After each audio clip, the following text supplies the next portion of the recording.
Hi, I'm Pete. I'm going to talk to you about slacklining today. This is a basic series.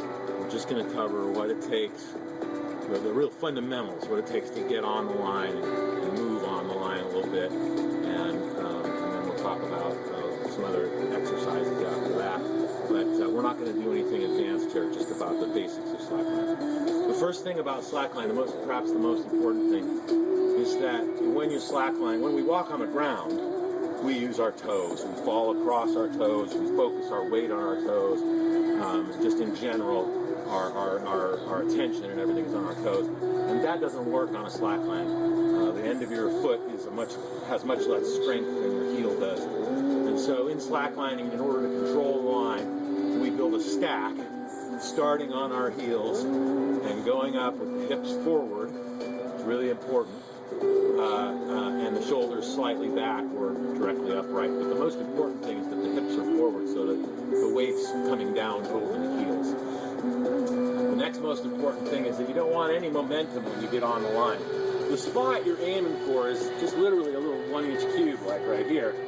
And so if you start out here and jump on the line, you have to move through space. Not only do you create noise and energy that goes into the line and comes back out at you, but your odds of actually feeling the balance point as you pass through it are almost zero. So when we mount the line, we really want to eliminate all movement in every direction. I don't want to move forward when I get on the line. I don't want to move sideways when I get on the line. I want to just be like this and then be on the line. And that's what the mount is all about. So the first thing is to know what the correct posture for the line is, and that is almost perfectly straight, but just slightly back. But the most important thing is hips forward and that you feel your heels. Feeling your heels. Bring your foot up under you.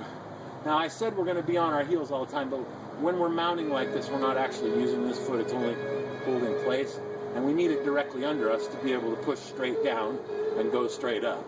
So we're not going to really use the toes until we're coming down. We're going to land on the heel. And so then it's like a crane kick. We're not gonna step onto the line. We're not gonna climb onto the line. We're not gonna use this foot at all until after we're already coming down. Instead, we're gonna do this. We're gonna have this foot under us just like this, as if this was the line under me. And we're just gonna trade feet. We're gonna hop and drop that foot into the line and sink into that heel and really just drop into that heel and feel that heel. That's the basic function of the mount. So this is what it looks like. And I have a series of steps when I tell people how to mount. So I say start by straddling the line, and then put your foot on the line under you.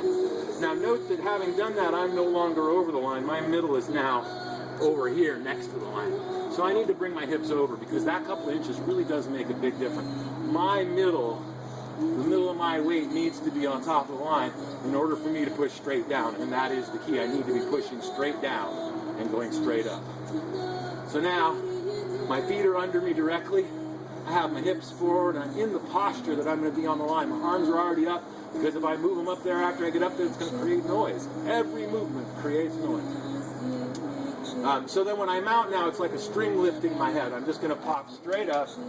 And this is the spot right here, right in the center of the line. There really isn't much room if you actually want to be balanced. Now you can get out here, and especially in the beginning, a lot of people end up out here like that.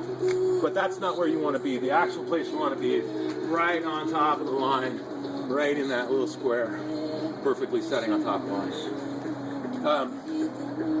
Let's see, the next thing is everything you do in slacklining.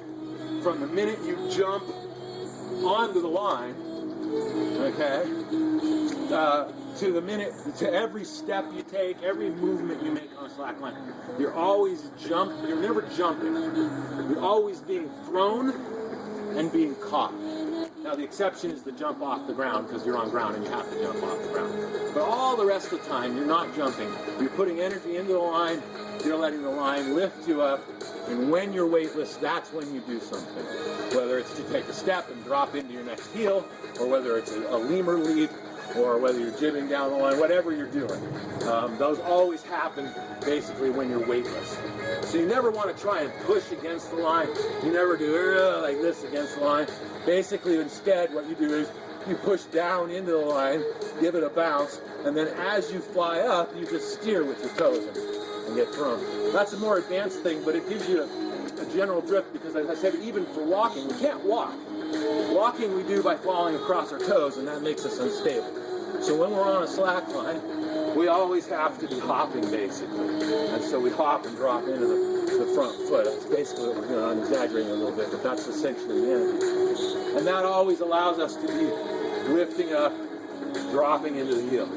Never move your feet while the line is engaged. Always wait till you're weightless to move your feet.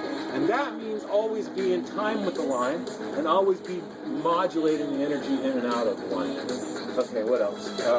Okay, the next thing we do is a quick exercise. Once somebody can do this for a second or two, then I have them come up here and do this. Now the idea of this exercise is to help them gain more hang time. My basic philosophy is you want your body and brain to feel what it feels like to be in the right position 99% of the time instead of the other way around, which is what usually happens. Most of the time when people are training, they train themselves what it feels like to fall down and get back up on the line wrong and then fall down again. Instead, I say train yourself what it means to be on exactly right. And so that's what this exercise is about. And I just have people stand down here and try and just stand up and just be on one line, move off of it, try these basic transfers, try and keep their balance without bending over, without touching the fence, always keeping the hips under them. And then, after they do that for a few minutes, it depends on the student. Most students can learn to walk in about 10 minutes. Line transfers, under half an hour for most people. If somebody's really dedicated, they can be doing jumping line transfers in a day. And multi like bang, bang, bang kind of stuff in a day. So, let's see, from the top. Most important thing is you got to be on your heels with your hips forward. Next most important thing is you always are putting energy into the line, always modulating energy into the line and out of the line, using your knee, trying to control the amount of energy that's in there, but always putting some in. And your attention, this is a key, super key, especially for tricking later. Your attention is not on the jump, your attention is on the landing. So as you're being caught by the line, your focus is on engaging the line directly and straight and keeping your skeleton perfectly square as you sink into your heel and push down into. Okay, so as I said, this is really important thing. In fact, one of the next exercise I give people is this one actually. There's one more exercise that's a good one. And that's just to lean on a fence or whatever and just bounce. Just feel what it feels like to put energy into the line, pushing straight down, no perturbation, and just keep doing this. And putting energy in. And then the next thing we do is do shift shuffle feet, where you're practicing giving it. You just bounce, get used to pushing, feeling that sink, and then when you're weightless, move your feet. It's really simple. Wait until you're weightless. Okay, so now I'm going to do just a quick demo of what we do on the multi-line rig. I call it the 3D trampoline or wave array of slack lines. Anyway.